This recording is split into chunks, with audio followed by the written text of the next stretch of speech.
Les 20 jeux et les 20 joueuses de 20 jeux filerés, si vous ne connaissez pas, ben voilà, vous connaissez. Je suis ici pour la dégustation de Yokohama, un jeu de Hisashi Hayashi, comme ça se prononce.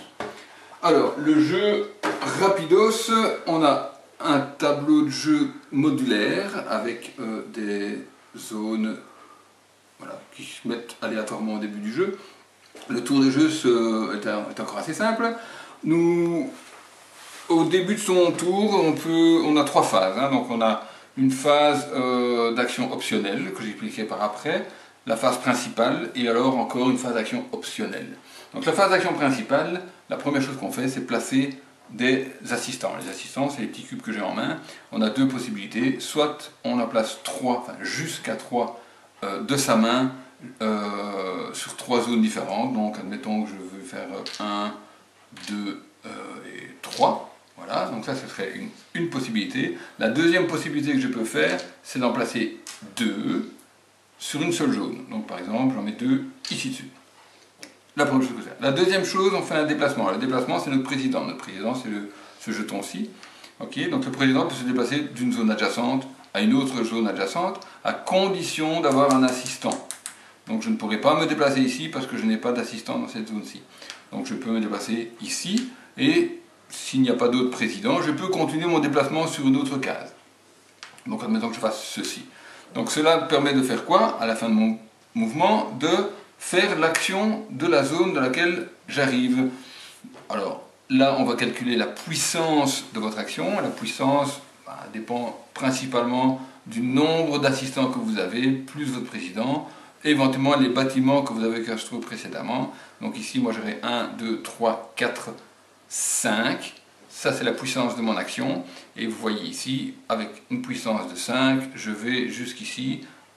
L'action ici, c'est prendre du cuivre. Je prends donc 3 ressources de cuivre que je mets dans ma main.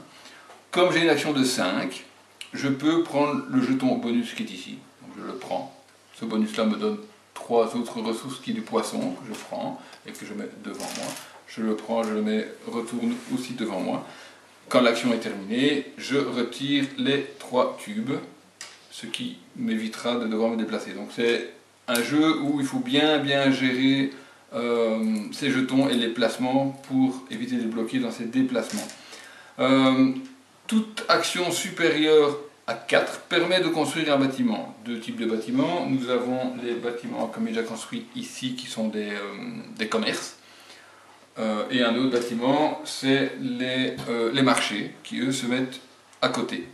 Évidemment, les marchés rapportent plus de points de victoire, sont également plus chers et plus difficiles à aller chercher.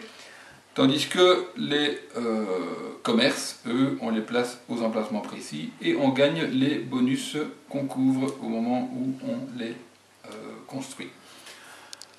Voilà, donc j'ai expliqué la phase principale. L'autre phase additionnelle qu'on peut faire, on peut avoir éventuellement des mercenaires qu'on gagne pendant le jeu.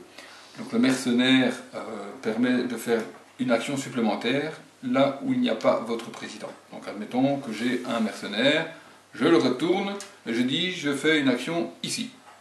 Et alors je regarde ma puissance que j'ai et on fait le même principe que l'action principale. Donc c'est vraiment une action supplémentaire.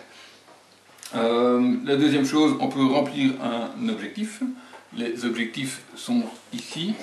Voilà, il y en a 3 différents. Vous voyez ici, la partie est déjà très bien avancée. Par exemple ici, il faut avoir 6 jetons de soie. Ici, 5 contrats, enfin 5 commandes. Donc le premier qui réussit à faire l'objectif, il reçoit le plus gros nombre, le deuxième le plus petit nombre, les autres, ils n'ont rien. Donc c'est une bonne manière de marquer des points de victoire. Et la dernière chose, c'est les commandes. Donc ceci sont des cartes de commandes qu'on va chercher ici, donc au port. Les cartes commandes, ben voilà, il faut payer ces ressources que nous avons ici pour gagner le bénéfice qui est ici. Donc dans ce cas-ci, ça me permet de déplacer 2 assistants sur le plateau de jeu ou de ma main et de gagner 2 points de victoire. Voilà. Donc, principalement les points de victoire, on peut les avoir avec les commandes, on peut les avoir avec les objectifs là-bas au bout. Il y a quelques zones un peu particulières, qui est la douane, qui elle permet de gagner des points de victoire en vendant des biens d'importation. Les points de victoire, vous voyez que c'est crescendo. Ensuite, nous avons l'église, qui est représentée par un autre tableau ici, qui permet également de gagner des points de victoire, en plus des points sur chaque plateau de jeu. Chaque case permet également de gagner des points de victoire. Dernier élément du jeu, c'est la technologie. Donc on peut acheter des cartes technologiques qui nous donnent des petits avantages. Donc si je prends celle-ci par exemple, je gagne immédiatement 3 points de victoire.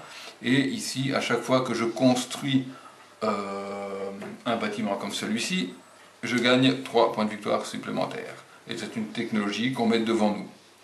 Voilà, donc je pense que j'ai à peu près tout dit.